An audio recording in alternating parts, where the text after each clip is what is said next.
Afghanistan, film dibuka dengan memperlihatkan dua orang sejoli yang sedang melakukan pencucian uang.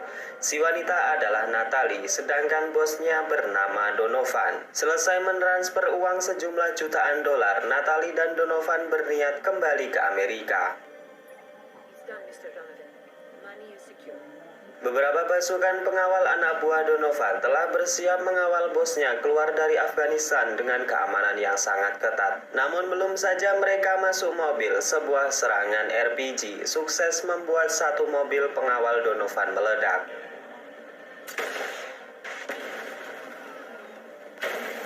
Mereka terus diberondong menggunakan RPG dan satu demi satu anak buah Donovan dihabisi oleh pasukan yang sangat terlatih.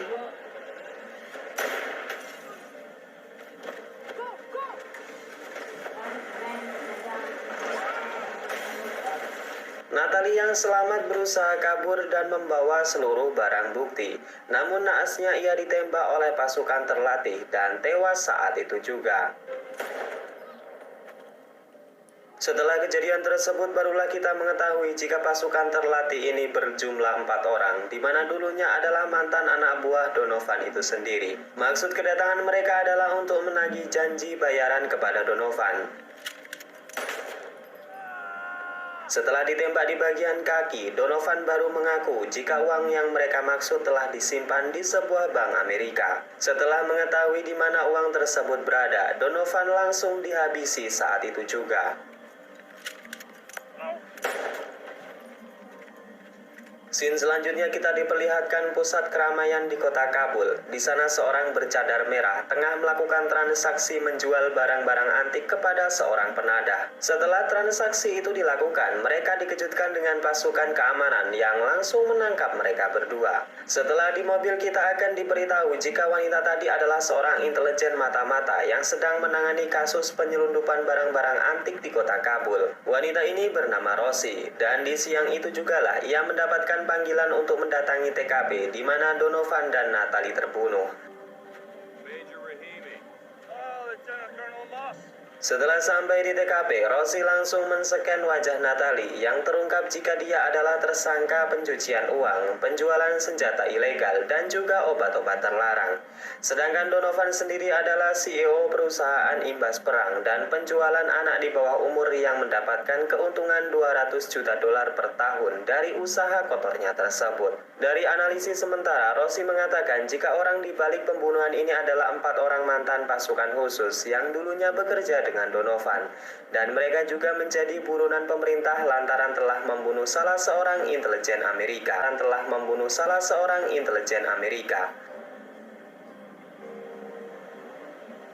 Scene selanjutnya kita akan diperlihatkan seorang polisi yang bernama Mike Candler tengah melakukan tugasnya berpatroli, mengawasi setiap lini kota yang akhir-akhir ini banyak terjadi kasus perampokan dan pemerkosaan serta pembunuhan yang diakibatkan jual beli senjata ilegal di Amerika. Di waktu yang sama kita diperlihatkan dengan seorang wanita cantik yang terungkap dia adalah putri Mike yang bernama Lisa. Di pagi itu ia sangat bahagia di mana ternyata buah manis pernikahannya dengan Steve membuahkan hasil karena mereka akan dikaruniai anak pertama. Steve yang mendengar berita tersebut sangat bahagia dan ia pun segera memeluk istrinya tercinta. Scene selanjutnya kita akan diperlihatkan sebuah WC di sekolah di mana seorang murid yang bernama Kenny tengah dibully oleh kakak tingkatnya. Karena sudah tak tahan lagi mendapat bulian setiap hari, Kenny pun membalas perlakuan kakak tingkatnya dengan memukulnya sampai pingsan.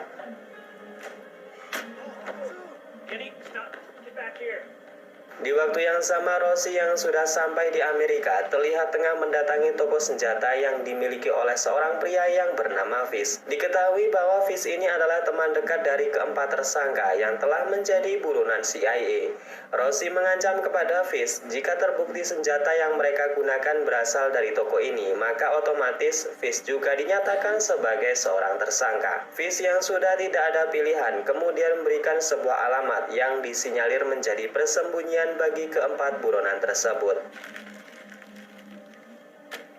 Buntut dari keributan yang dilakukan oleh Kenny berakibat orang tuanya dipanggil menghadap kepala sekolah. Di sana pihak sekolah menghukum Kenny dengan teguran keras, di mana korban pukulan yang dilakukan Kenny harus dirawat di rumah sakit. Kenny diancam jika ia masih ingin meneruskan studinya, maka ia harus menjalani hukuman membantu polisi berpatroli selama 1 pekan penuh.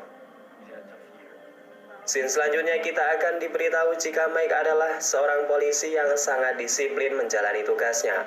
Namun kendati demikian, ia sangat dibenci oleh putrinya sendiri yaitu Lisa.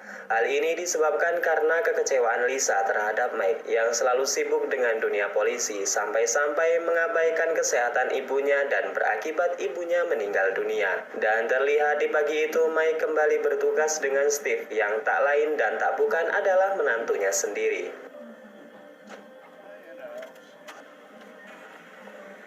Tak jauh dari tempat tinggal Mike, terlihat sebuah bank yang kedatangan paket uang sebesar 1,6 juta dolar. Entah dari mana uang-uang itu, yang jelas uang tersebut adalah uang yang akan menjadi target utama 4 orang buronan yang saat ini tengah mempersiapkan senjata di sebuah gudang tersembunyi. Salah seorang di antara mereka juga saat ini tengah memasang sebuah bom yang diletakkan di kafe yang berada tak jauh dari bank tersebut. Mereka akan meledakkan bom tersebut sebagai pengalihan jika nanti perampokan mereka tidak berjalan mulus. Di waktu yang sama, Kenny dengan diantar ibunya tengah berada di kantor polisi. Di sana Kenny menjalani hukuman pertamanya dan akan bertugas dengan Mike dan juga Steve untuk berpatroli. Kembali ke 4 buronan yang saat ini telah siap dengan segala amunisi dan rencana perampokan bank yang telah matang. Mereka pun berangkat dengan menggunakan mobil anti peluru dan keyakinan yang penuh.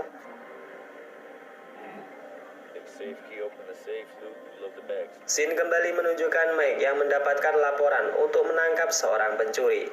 Di sana Mike dengan tegas menyuruh orang tersebut menyerah dan mereka pun menangkap perampok abal-abal tersebut.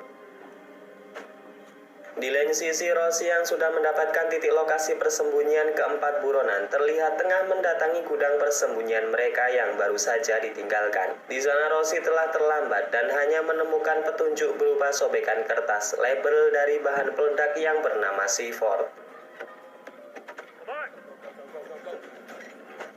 Di waktu yang sama, keempat buronan kini telah sampai di bank, di mana diantaranya langsung masuk menjara semua pegawai, sedangkan 1 orang buronan berjaga di mobil untuk mengawasi keadaan di luar bank. Para perampok tersebut kemudian menyuruh semua pegawai bank mengumpulkan seluruh telepon mereka dan mengancam agar jangan menelpon polisi atau mereka semua akan dibunuh.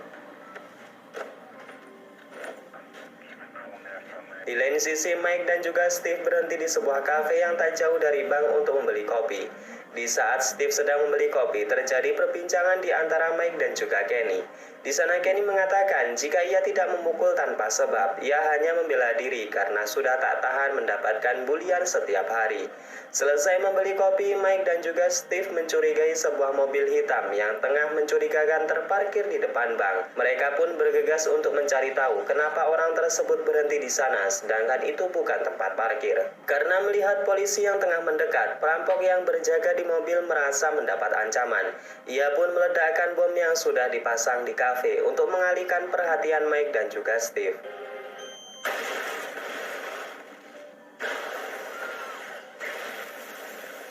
Setelah ledakan tersebut, perampok yang berjaga di mobil berharap jika Steve dan juga Mike menjauh dan menolong korban ledakan. Namun sayangnya Mike tetap fokus untuk mencari tahu siapa orang yang berada di dalam mobil hitam itu.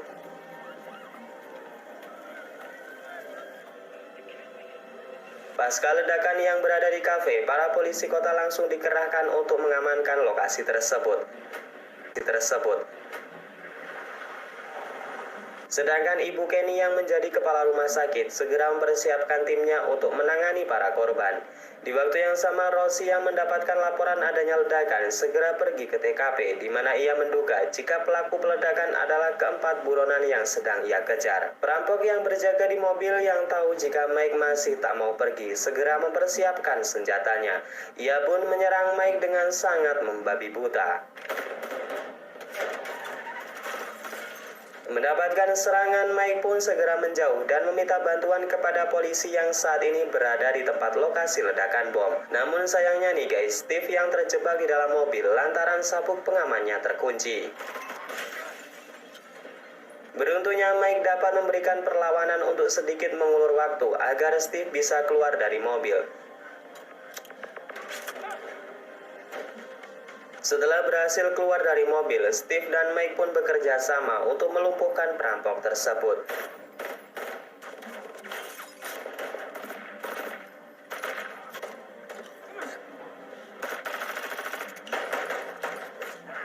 Baku tembak berhasil dimenangkan oleh Mike, sedangkan Steve berusaha mengamankan Kenny. Di sana perampok yang telah tertembak di bagian kaki dan tangannya berusaha untuk kabur menggunakan mobil. Namun Mike yang mantan seorang sniper berhasil melumpuhkan perampok tersebut dengan tepat membidik kepalanya menggunakan pistol.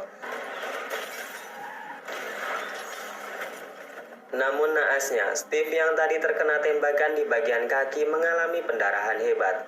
Di sana Kenny langsung membantu Steve untuk menekan luka tembakan agar Steve tidak kehilangan lebih banyak darah. Selain itu, keadaan di rumah sakit di mana ibu Kenny bekerja disibukkan dengan datangnya korban ledakan bom yang sangat banyak. Rosie yang juga telah sampai di rumah sakit segera menanyakan kepada salah seorang korban yang selamat dengan menunjukkan foto salah satu pelaku dari 4 perampok. Dan benar saja, pelayan kafe tersebut mengatakan jika salah satu di antara mereka selalu datang ke kafe setiap pagi.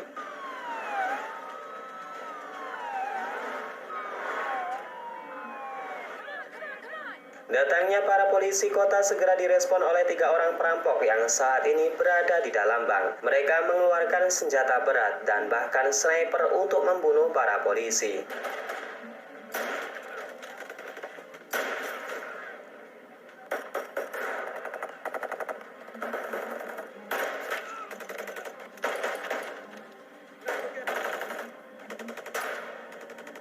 Lisa yang berada di dalam rumah tengah melihat berita perampokan yang disiarkan langsung melalui TV nasional.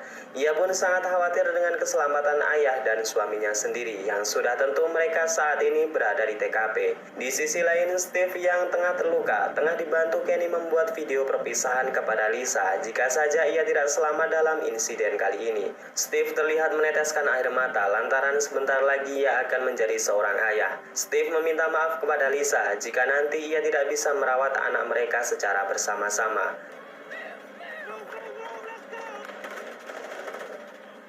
Setelah polisi bantuan datang maju, Mike dan polisi lain segera membawa Steve untuk keluar ke area tersebut. Namun bodohnya nih guys, Kenny yang ketakutan malah masuk dan bersembunyi di dalam mobil.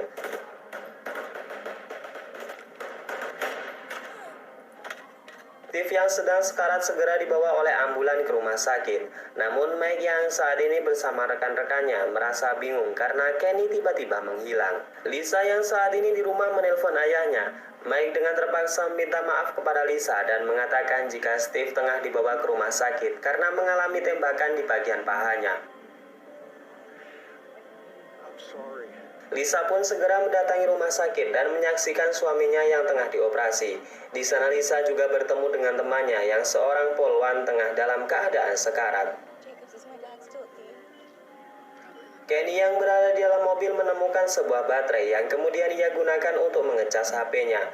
Setelah HP menyala, Kenny pun menelpon ibunya dan mengatakan jika ia saat ini tengah bersembunyi di dalam mobil. Ibu Kenny yang sedang sibuk mengoperasi korban ledakan mengatakan kepada anaknya agar tetap tenang sampai bantuan datang.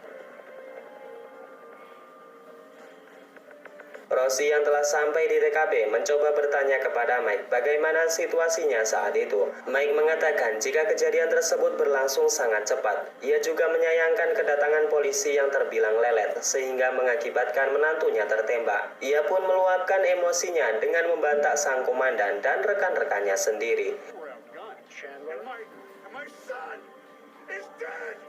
Rosie yang menemui Kapten SWAT mengatakan jika mereka harus berhati-hati dengan para perampok ini. Rosie mengatakan jika mereka adalah pasukan khusus tentara bayaran yang sebelumnya berhasil menghabisi anak buah Donovan yang berjumlah lebih dari 30 tentara. Scene selanjutnya kita akan dibawa masuk ke dalam bank, di mana kita bisa melihat dengan santuinya tiga perampok ini. Mereka sudah biasa menghadapi kondisi seperti ini, dan mereka sudah sangat terlatih, apalagi untuk melawan para polisi yang banyak tidur. Untuk memberi asupan adrenalin, ketua rampok yang bernama John kemudian dengan tanpa alasan apapun menghabisi direktur bank dengan menembak tepat di kepalanya. Sampai larut malam, Kenny belum juga ditemukan. Merasa dia adalah tanggung jawabnya, Mike pun dibantu dengan rekannya berusaha mendekat dan mencari di mana Kenny berada. Akhirnya setelah mendekat, Kenny berhasil ditemukan oleh Mike yang saat itu tengah bersembunyi di dalam mobil. Di sana Kenny segera dipeluk oleh Mike yang sedari tadi telah mengkhawatirkannya. Di lain sisi, pasukan SWAT dengan persenjataan lengkap bersiap memasuki bank, di mana hal itu segera direspon oleh para perampok dengan membariskan para sandera dan menjadikan mereka sebagai tameng hidup. Para perampok tersebut kemudian menjebak tim SWAT dengan membebaskan salah seorang pegawai bank dengan menaruh bom di saku bajunya. Dan hasilnya, pasukan SWAT yang berusaha menyelamatkan ibu tersebut terkena ledakan bom dan membuat badannya hancur lebur. Karena hal tersebut, para pasukan SWAT pun langsung marah. Mereka pun menerobos masuk dan terjadilah baku tembak yang sangat seru.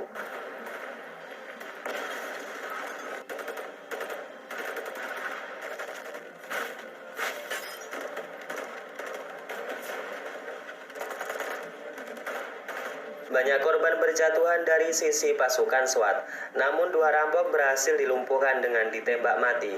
Sedangkan John, pemimpin rampok, berhasil kabur dengan membawa tas berisikan uang. Mike yang saat itu bersama Kenny dan rekannya dikejutkan dengan kedatangan John dan terjadilah baku tembak antar mereka. Sayangnya dalam insiden tersebut Mike tertembak di bagian kaki, sedangkan temannya telah berpindah alam. John yang menyadari hal itu dengan pede langsung maju untuk membunuh Mike, namun tiba-tiba di dalam mobil ambulan, Mike segera mendapat penanganan medis. Tak lama berselang, Lisa mendatangi ayahnya dan kemudian memeluknya dengan bercucuran air mata. Ia sangat berterima kasih kepada ayahnya karena jika bukan karena ayahnya, mungkin saja ia sudah menjadi janda. Dan kemudian film ini pun selesai.